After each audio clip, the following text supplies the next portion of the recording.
Buenas chicos, en el vídeo anterior hicimos un resumen de la morfología, es decir, aquello que debes conocer desde el punto de vista morfológico, palabras como sustantivos, adjetivos, etcétera, que son fundamentales para entender bien después la sintaxis. Ahora, en este otro vídeo, fijaos cómo se llama aquí, cómo analizar la oración simple, regla del 6. Le llamo esto así, regla del 6, porque hay 6 errores que se suelen cometer frecuentemente en las clases y luego te voy a presentar los 6 pasos que hay que seguir para el análisis de una oración simple. El primer error es que mucha gente confunde las funciones con las categorías. Por tanto, por favor, no las confunda. Una cosa son las funciones, complemento directo, indirecto, etcétera, y otra cosa son las formas o categorías, es decir, sintagma nominal, sustantivo, adjetivo, etcétera. ¿Vale? Por tanto, las categorías, estas segundas, se clasifican, como ya vimos en el vídeo anterior, en variables, sustantivos, pronombres, etcétera, e invariables. ¿De acuerdo? Supongo que estas las recordaréis. Otro de los errores es que hay gente que cambia el orden de la sintaxis, es decir, hay dos métodos. Uno, donde primero se coloca la categoría, ¿veis? Categoría, sintagma nominal, por ejemplo, y después se coloca la función, es decir, el sujeto, que iría en esta otra parte.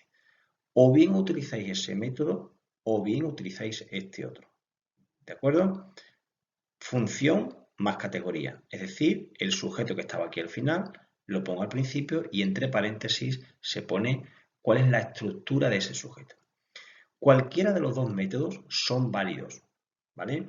Lo que pasa es que yo soy partidario de utilizar mejor este segundo método. ¿Cuál es el motivo fundamental? Pues porque aquí tú lo primero que vas a buscar en una frase es el verbo y luego vas a buscar el sujeto. Por eso pongo en primer lugar la función. Y una vez localizado el sujeto, ya podrás comprobar qué estructura o qué categoría tienes, es decir, lo que hay entre paréntesis. Y además, viéndolo así, te da una visión más global de la oración y no por palabras. Este sería el segundo de los errores. El tercer error, y muy frecuente, sería que hay alumnos que empiezan subrayando todas las palabras de una oración. Por ejemplo, fijaos, empiezan los, se subraya, pájaro, alegran, la primavera. Y una vez subrayadas, empieza el análisis. Esto no tiene sentido ninguno, porque aquí lo que hacemos es que, bueno, las palabras ya las tenemos, tienes que tener una visión de conjunto, no de palabra por palabra, para luego ya aterrizar y llegar hasta cada una de las palabras. ¿Veis? Esto es lo que soléis hacer.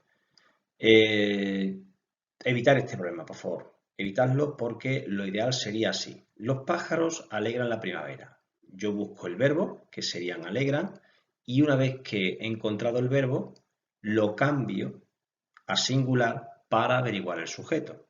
Por tanto, tengo que localizar los dos miembros principales de una oración, que son el sujeto y el predicado. ¿Veis? Aquí tenemos sujeto y predicado.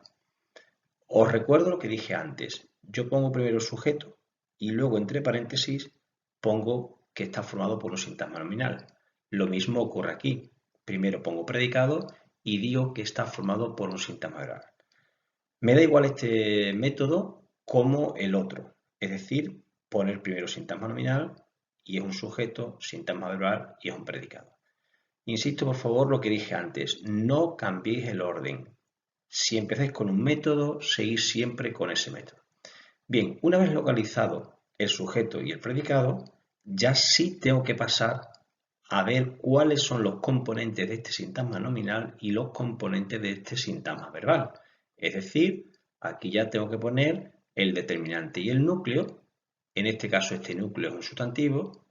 Y aquí el sintagma verbal, pues claro, tiene que tener como núcleo un verbo, alegra, al cual le acompaña un complemento directo, el sintagma nominal, la primavera. ¿Vale?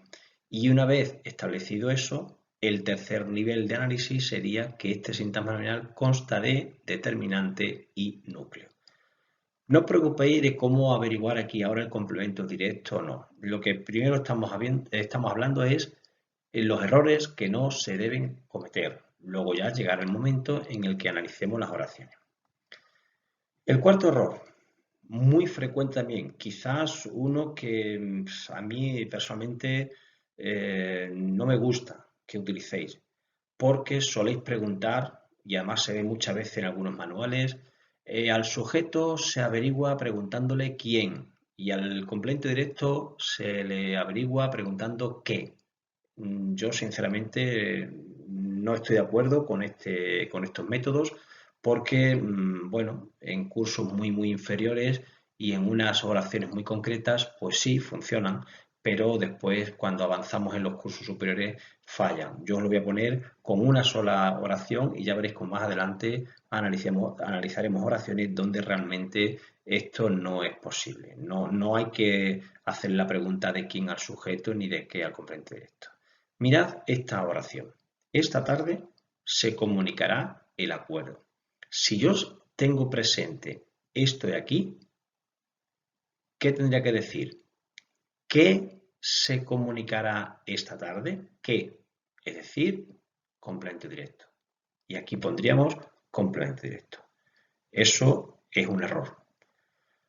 Si hemos estudiado que el sujeto es aquel que concuerda con el verbo, pues ¿por qué no aplicamos lo que dice la teoría?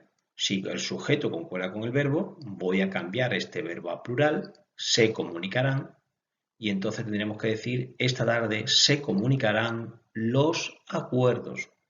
Así pues, el acuerdo cambia a plural porque hemos cambiado el verbo. Así pues, es sujeto y no complemento directo.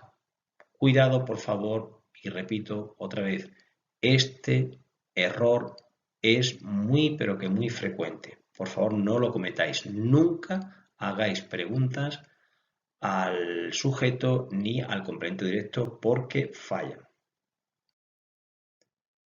El quinto error es preguntar cómo. No se os ocurra preguntar cómo al verbo. Yo realmente os digo, no le hagáis pregunta a los verbos. Los verbos no van a responder. Como mucho, pero eso ya lo veremos más adelante, se le pregunta a todos los complementos circunstanciales menos al de modo. Son las únicas preguntas válidas. Pero yo de entrada evitaría preguntar al verbo. El verbo no es una persona, no habla, por tanto, por favor, no le preguntéis al verbo, ¿de acuerdo? Un ejemplo de que esta pregunta también falla como la del sujeto antes, la pregunta de quién o la de qué para el complemento directo, os lo voy a demostrar. Esta pregunta vale nada más y nada menos que para 3 funciones. Por tanto, no puedo hacer esta pregunta porque me voy a equivocar. Vamos a verlo con ejemplos.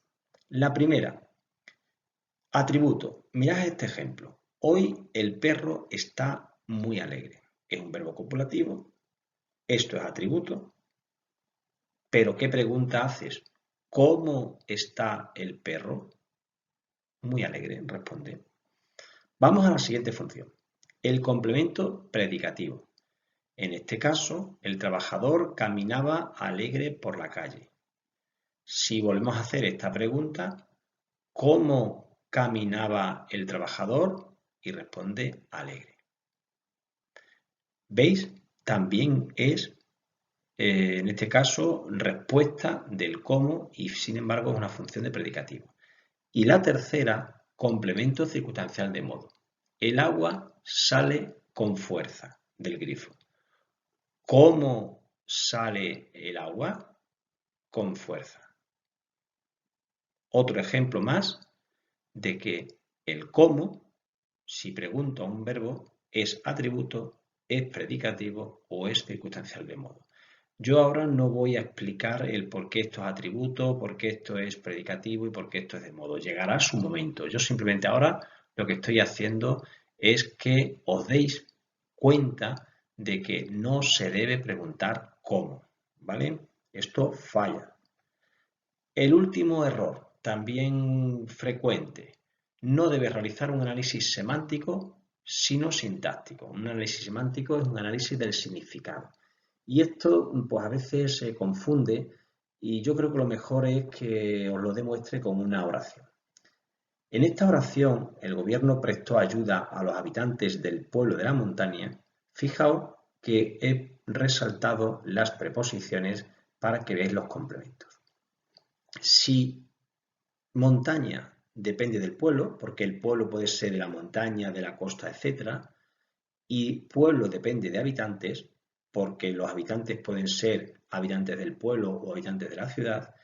Veis que montaña depende de pueblo y pueblo depende de habitante. Por tanto, todo entero es una función sintáctica. ¿De acuerdo? Es un complemento indirecto. Ya explicaremos en su momento por qué es complemento indirecto. A mí lo que me interesa ahora es que no realices un análisis semántico. Este complemento indirecto empieza por preposición, ¿veis? Pues sintagma preposicional. Ahora analizo este sintagma preposicional. Debe tener un enlace y un término, pero eso, insisto, que se analizará en la oración simple más adelante. Ahora, fijaos que tiene aquí un complemento del nombre, ¿vale? Porque pueblo depende de habitantes. Y por último, montaña es otro complemento del nombre porque depende del pueblo. Quiero que os fijéis en las funciones complemento del nombre y complemento del nombre. Tenéis que tener mucho cuidado porque ni pueblo ni montaña son complementos circunstanciales del lugar. Hay gente que dice, es que la montaña indica un lugar. Sí, desde el punto de vista del significado. Esto, ¿veis? Y pueblo también indica un lugar. Y entonces hay gente que aquí le pone circunstancial del lugar. Pues ni montaña es complemento circunstancial del lugar, ni pueblo tampoco. Porque si aquí ponéis complemento circunstancial del lugar y aquí también, es porque estáis haciendo un análisis del significado. Y no estamos haciendo este análisis, estamos haciendo un análisis sintáctico. Quiero que os quede claro este otro error. Ya hemos terminado hasta aquí los 6 errores que con relativa frecuencia se cometen y debéis evitar. Ahora pasaremos a analizar una oración, a ver, mejor dicho, los 6 pasos que deben seguirse para el análisis de una oración. El primer paso para analizar una oración es buscar el verbo. Ya os dije antes que por favor no le preguntéis al verbo. Simplemente localizamos el verbo, lo subrayamos y lo vamos a cambiar de número. Eso significa que si el verbo está en plural se pasa a singular o si está en singular se pasa a plural. Mirad esta oración. Ayer salieron 3 flores en el jardín. Ya he localizado el verbo, salieron, lo transformo aquí en esta oración para que os deis cuenta, si aquí está en plural lo pongo en singular y observamos que ayer salió 3 flores en el jardín no tiene sentido, por eso le pongo aquí este asterisco. Es una oración sin sentido. El segundo paso que hay que hacer sería buscar el sujeto. Como hemos dicho aquí arriba y antes que el verbo debe concordar con el sujeto, pues entonces en esta oración, ayer salieron 3 flores en el jardín, tenemos que 3 flores es sujeto, porque si este verbo, que estaba en plural, lo hemos pasado a singular, para que esta oración tenga sentido, tengo que decir aquí una flor. Ayer salió una flor en el jardín. Así pues, 3 flores sería el sujeto y tenemos aquí el verbo de antes. El tercer paso, una vez buscado el sujeto, pues está claro qué es lo que queda, ¿no? Buscar el predicado, que es el segundo componente de la oración. Una oración consta de sujeto y predicado. Vamos otra vez a la oración de antes. Ayer salieron 3 flores en el jardín. Pues como ya teníamos aquí localizado este sujeto, lo que nos queda sería esto y esto. Es predicado. Si observáis, el predicado se ha partido en dos. No pasa nada. Yo podría haber puesto 3 flores al principio y haber dicho 3 flores salieron ayer en el jardín. Bueno, pues todo el predicado estaría seguido. Pues aquí no pasa nada, se mete el sujeto en el medio y el predicado se divide en dos. Ese sería el tercer paso. Una vez localizados los dos componentes principales de la oración, sujeto y predicado, tenemos que pasar ahora a analizar cada uno de estos elementos. En el caso del sujeto, en primer lugar, pues la oración de antes, ya sabéis que teníamos aquí un sujeto, ¿veis? El paso es analizar sus componentes, es decir, ¿qué hay aquí arriba? Como este sujeto es un sintagma nominal, pues tengo que analizar de qué se compone este sintagma nominal. Como veis aquí 3, ya lo explicamos en morfología, que es un determinante numeral, y ¿veis? Le ponemos determinante y luego el núcleo sería el sustantivo flores. A continuación tenemos los complementos o componentes del predicado, porque como ya hemos terminado los del sujeto, pues ahora nos toca analizar esto y esto. En la oración, ¿veis? Tenemos otra vez ya localizados predicados, como antes, el sujeto, como ya habíamos visto, y ahora hay que ver qué componentes hay aquí del predicado y los que hay aquí. Ten en cuenta que estos de aquí ya los tenemos aquí arriba. Localizado el núcleo, salieron, pues tengo que localizar un primer complemento del verbo, que sería ayer, complemento circunstancial de tiempo, y en el jardín, complemento circunstancial de lugar. En este caso, ayer ya es una sola palabra, no hay que seguir analizándola, pero en el jardín sí es un sintagma, concretamente un sintagma preposicional. Pues ahora lo que hay que hacer en el siguiente paso sería analizar estos componentes del sintagma preposicional, es decir, enlace y término. Y este término, que es un sintagma nominal, pues determinante y núcleo. Este sería el quinto paso. Si os fijáis, hemos ido colocando primero aquí abajo en negro los componentes el predicado, luego el sujeto y ahora en lo que nos hemos centrado en esta parte roja es en los complementos de este predicado. Y para finalizar, el sexto paso de la oración sería ya clasificarlas. Clasificarlas atendiendo al modus y al dictum. Esto del modus y el dictum, ¿qué es? Pues haciendo referencia a la actitud del hablante y al significado del predicado. No os preocupéis por esto porque habrá un apartado especial para aclararlo. De momento, simplemente deciros que el modus, en el caso de esta oración, se trata de una oración enunciativa afirmativa y según el dictum es personal porque tiene sujeto, es predicativa porque no tiene atributo, si tuviese atributos sería atributiva, es intransitiva porque no lleva complemento directo y es activa porque el sujeto realiza la acción, ¿vale? Insisto que esta parte de aquí, de momento no la voy a explicar, se tendrá su apartado especial en un vídeo, pero aquí ahora se trataba de aprender los 6 pasos de análisis de una oración simple. Y con esto hemos aprendido a no cometer 6 errores y aprender los 6 pasos para el análisis de una oración simple.